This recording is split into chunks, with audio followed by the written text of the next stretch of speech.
মাথায় চড়ে তখন বলে চল মাদ্রাসা। শয়তান যখন মাদ্রাসা পড়ে চলে তখন সে কি বলে? স্বামী স্ত্রীতে বিবাদ ঘটা, বাপ বেটাতে বিবাদ ঘটা, ভাই ভাইয়ে বিবাদ ঘটা। এই সমস্ত মিলনের প্ল্যাটফর্মে আনবে কে?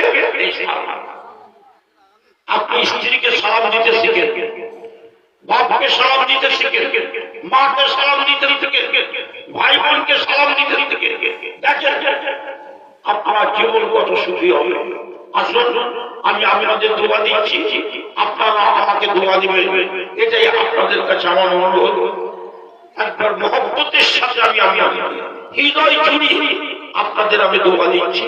আসসালামু আলাইকুম ওয়া রাহমাতুল্লাহ। আলহামদুলিল্লাহ আলহামদুলিল্লাহ কাফা ওয়া সালামুন আলা ইবাদিহিল্লাযীনা তাফা আম্মা বা'দ ফাআউযু বিল্লাহি মিনাশ শাইতানির রাজীম। ইয়া আইয়ুহাল্লাযীনা আমানু লা তাকরাবু যিনা ইন্নাহু কানা ফাহিশাতান ওয়া সাআ সাবিলা। শ্রদ্ধেয় সভাপতি সাহেব, সম্মানিত ওলামায়ে কিরাম, উপস্থিত মাননীয় মুসলিম সমাজ, পর্দার অন্তরালে আমার দিকবিদিকের অবলা সরলা ইসলামী ভাষক মায়েরা ও বোনেরা, সমস্ত প্রশংসা ও যাবতীয় গুণগান একমাত্র পবিত্র বাণী শুনে যা পবিত্র সুখের জান্নাত খানা আশায় আমরা বসে আছি, সেই আল্লাহর সমস্ত প্রশংসা ও তারিফ ছোট বড় সকলে পড়ুন একবার আলহামদুলিল্লাহ। তারপরে পরে আমাদের আখিরি নবী রাসূল আরবি মুহাম্মদ মুস্তাফা আহমদ মুস্তাফা সকলে পড়ুন সাল্লাল্লাহু তাআলা আলাইহি ওয়া সাল্লাম। তার উপর কোটি কোটি দরুদ ও শান্তির ধারা বর্ষিত হোক। আল্লাহুম্মা সাল্লি আলাইহি আল্লাহুম্মা বারিক আলাইহি।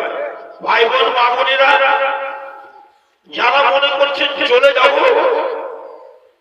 রাত হয়েছে চলে যেতে পারেন, ঠান্ডা দিন, কিন্তু আপনাদের কাছে 10 মিনিটের জন্য আমি একটা ভিক্ষা চাইছি।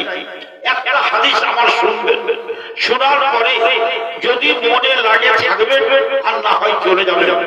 আজকে যে বিষয়টা আপনাদের আমি আলোচনা করব, আগে বলে দিই, পাপ হলো 3 প্রকার।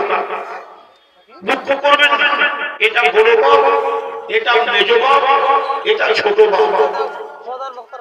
সেই রকম ধরনের পাপ হলো 3 প্রকার। এটা বড় পাপ, এটা মেজ পাপ, এটা ছোট পাপ। আমার কথাটা ভালো করে বুঝবেন। শিরক হলো 2 প্রকার। এটা হলো বড় শিরক, এটা হলো ছোট শিরক। আপনাকে যদি কেউ বলে জেনা ব্যভিচার, এটা হলো 3 প্রকার। একটা ছোট জেনা, একটা বড় জেনা। একটা ছোট ব্যভিচার, একটা বড় ব্যভিচার। কথাগুলো আপনাদের সামনে আলোচনা করব, প্রত্যেকটা ভাগ আপনাদের আমি দেখাবো। তার আগে একটা কথা আপনাদের কাছে আমি জানতে চাই যে ভাবিনা আল্লাহ পাকের নবীর স্ত্রী খাদিজা রাদিয়াল্লাহু তাআলা আনহা কাছে একদিন আল্লাহ নবী হাঁটতে হাঁটতে চলে আসছেন। কথাটা ভালো করে বুঝেছে, বাবা কথাটা ভালো করে বুঝে।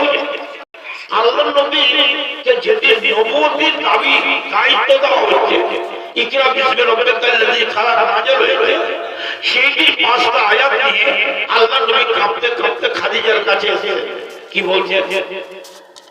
জামিলুনি খাদিজা, খাদিজা আর আমি দাঁড়িয়ে থাকতে পারি না। লাকাদ খাশিতু আলা নাফসি, আমার মনে বড্ড ভয় লেগেছে। জিবরাইলকে কোনদিন দেখেননি, আজকে দেখেছেন বলে জিবরাইল আলাইহিস সালামকে দেখে আতঙ্কিত হয়ে আল্লাহ নবী বলছেন, খাদিজা আমাকে একটা চাদর দাও, চাদর দিয়ে আমাকে ভালো করে জড়িয়ে ধরো। লাকাদ খাশিতু আলা নাফসি, খাদিজা মনে হয় আমি পারব না, আমার ভিতরটা যেন দুরু দুরু দুরু দুরু করে কাঁপছে। খাদিজা কে মেয়ে ছিলেন, একজন কেমন মেয়ে